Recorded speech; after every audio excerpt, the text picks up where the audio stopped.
안녕하세요. 매일 책 읽는 서선배입니다. 100일 100도 62번째 시간입니다.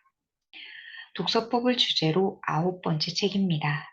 이 책의 저자는 어릴 적 새엄마로부터 학대를 당하고 이후 학업을 포기하고 문제아로 학창 시절을 보내게 됩니다.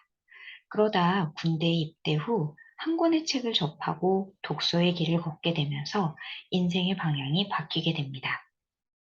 문지아에서 독서 컨설팅 CEO로 변신할 수 있게 한 일독 일행 독서법을 알아볼까요?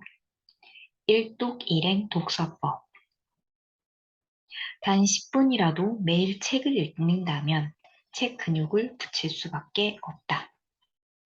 흔히 독서를 운동과 많이 비교합니다. 운동과 마찬가지로 독서도 매일 꾸준히 하는 게 중요하다는 얘기죠. 시간이 날 때마다 몰아서 하면 책을 더 잘 읽을 것 같지만 절대 그렇지 않습니다. 하루에 10분을 읽더라도 시간을 정해서 꾸준히 읽는 습관을 만드는 게 중요하죠. 특히 저는 주말에 훨씬 책을 많이 읽을 것 같지만 절대 그렇지가 않습니다. 오히려 조금 늦잠을 자고 가족들과 시간을 보내다 보면 숙제처럼 책을 읽을 때가 많답니다.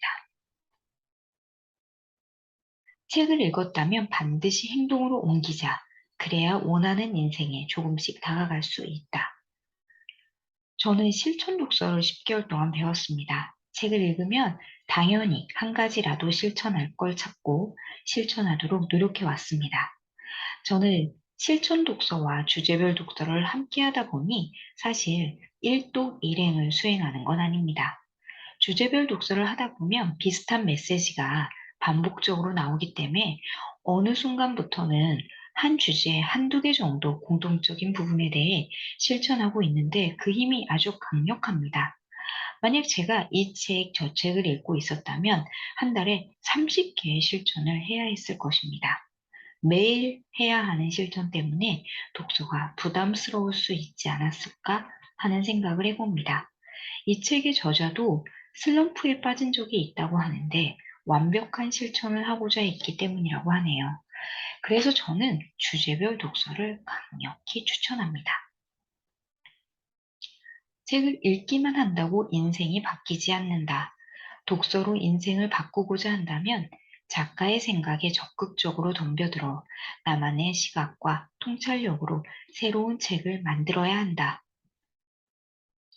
메모하고 독서 노트를 만들어 나만의 생각을 적고 질문하라는 메시지가 벌써 몇 번째인지 모릅니다. 저는 독서 노트를 작성하는 것이 정말 귀찮습니다. 좋은 문장을 발췌하여 지금처럼 블로그에 남기는 걸로 안 될까? 오기다 결국 오늘 저는 깨닫습니다. 독서로 생각을 확장하는 것은 메모하고 적는 것이구나라는 것을요.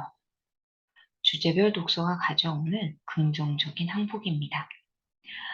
독서법 리뷰를 지금까지 읽어본 이웃이라면 이 메시지가 거의 모든 독서법 책에서 언급되었다는 걸 눈치챘을 겁니다.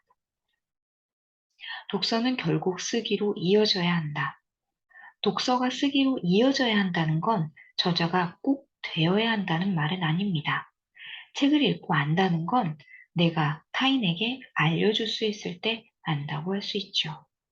책을 눈으로만 읽고 감동을 받고 넘어가면 남는 게 없다는 걸 전 독서법을 정리하려 오늘 낮에 씨름하다 알게 되었습니다. 그동안 블로그에 차곡차곡 기록했는데도 머리에 맴도는 많은 지식들을 요약하기엔 역부족이었습니다. 독서법 9번째 만에 저는 독서 노트를 쓰기 시작했습니다. 아마 주제별 독서를 하지 않았다면, 쓰기가 중요하구나. 나중에 꼭 한번 해봐야지 하고 넘어갔을 게 분명합니다. 매일매일 반복되는 메시지가 저의 행동에 변화를 가져다 줍니다. 제가 독서 고수에게 묻습니다. 독서 어떻게 하면 효율적으로 할까요? 독서 고수가 저에게 대답해 줍니다. 독서 노트에 생각을 적고 질문을 하고 그 노트를 반복해서 보세요. 독서 고수도 저처럼 쓰는 게 귀찮지 않았을까요? 하지만 이 방법이 독서의 완성이기에 이렇게 책에서 누누이 말하고 있다는 걸 전 또 이렇게 늦게 깨닫습니다. 독서로 정말 변할 수 있을까? 의심하는 사람에게 권하는 책입니다. 일동 일행 독서법 62번째 시간이었습니다. 그럼 이만.